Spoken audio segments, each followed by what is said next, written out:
Imagine two people who graduate from the university on same day. They get similar jobs, earn similar salaries, and they live in same city. Fast forward 20 years. One has completely controlled their life. They can change their jobs whenever they want, take a long vacation without worrying about money, and retire early if they choose. The other is trapped. Every paycheck is already spent before it arrives. A single unexpected expense becomes a crisis. Despite earning more than ever before, financial freedom further away than it did 10 years earlier. So what did happen? Was one simply smarter? Did they earn much higher salaries? Or is there something about money that most people never truly understood?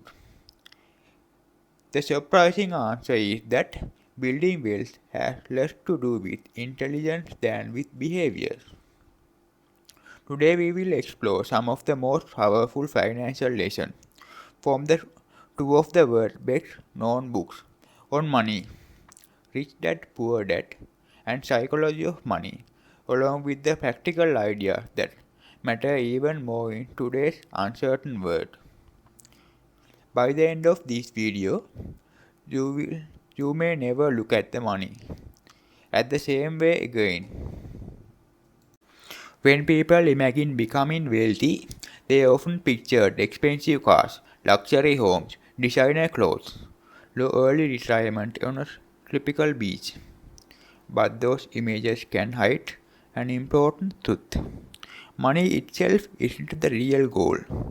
Freedom is the ability to live a stressful job without a fear, the ability to take care of your family during difficult times, the ability to say no to opportunities that don't align with your values. In other words, money is valuable because it gives you choice.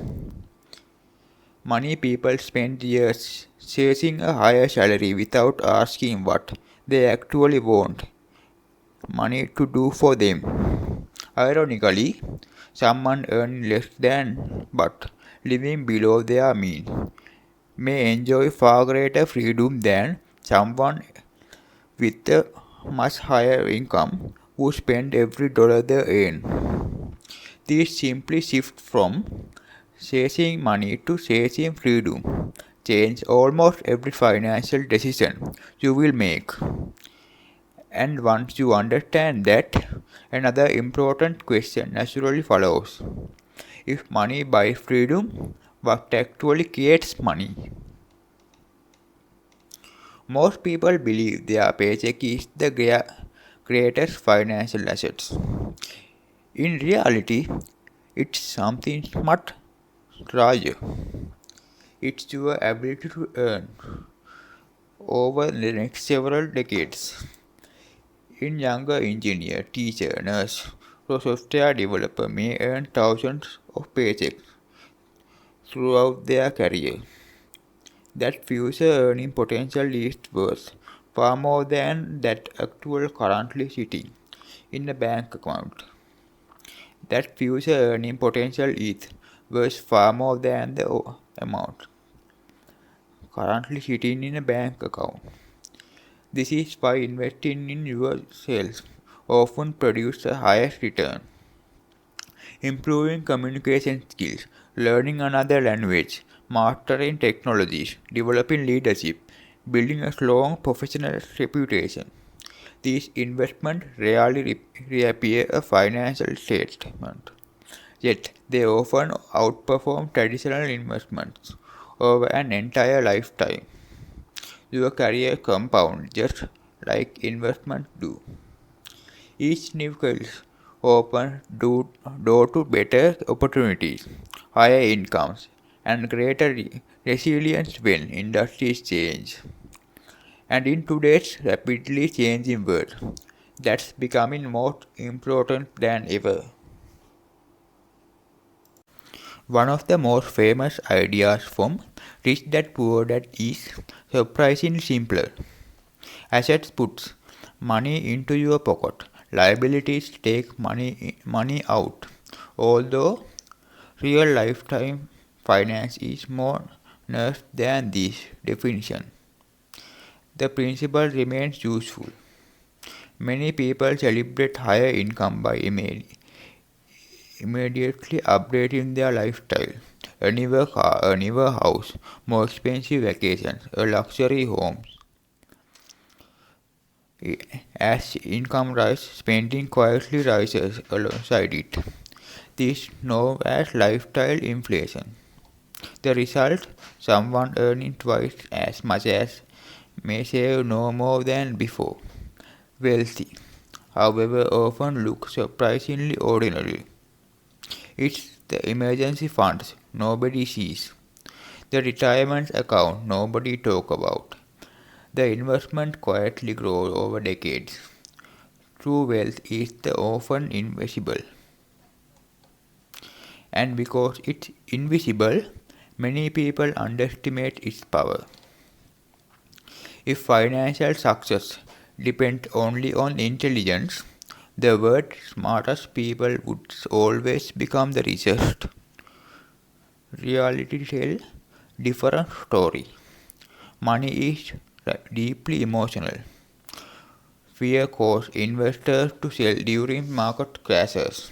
Trade encourages people to chase unrealistic returns.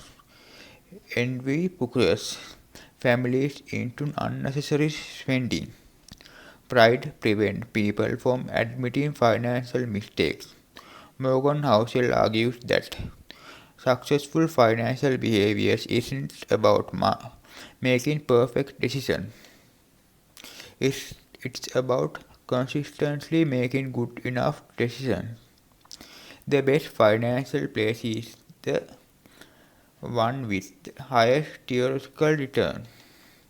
It's the one you can check with during difficult time because trades abandoned halfway rarely succeeds. Financial history is full of brilliant people who lost everything because they look on risk too much. Building wealth isn't simple about making money. It's about avoiding permanent losses. That's why experienced investors often talk about something called a margin of safety, an emergency fund, a reasonable debt, insurance, diversified investment. They don't maximize profit, they maximize survival. Think of it like wearing a seat belt. Most days you won't need it, but the day you do, it becomes priceless. The goal is to predict every crisis. The goal is to survive long enough for the time to work your favor. Perhaps the hardest financial skill has nothing to do with investing. It's knowing when enough is enough. Modern societies consistently encourage bigger houses, newer cars, and more expensive lifestyles. As income grows, expectations often grew even faster. The finish line kept moving, and when expectations rise faster than results, satisfaction becomes impossible to reach.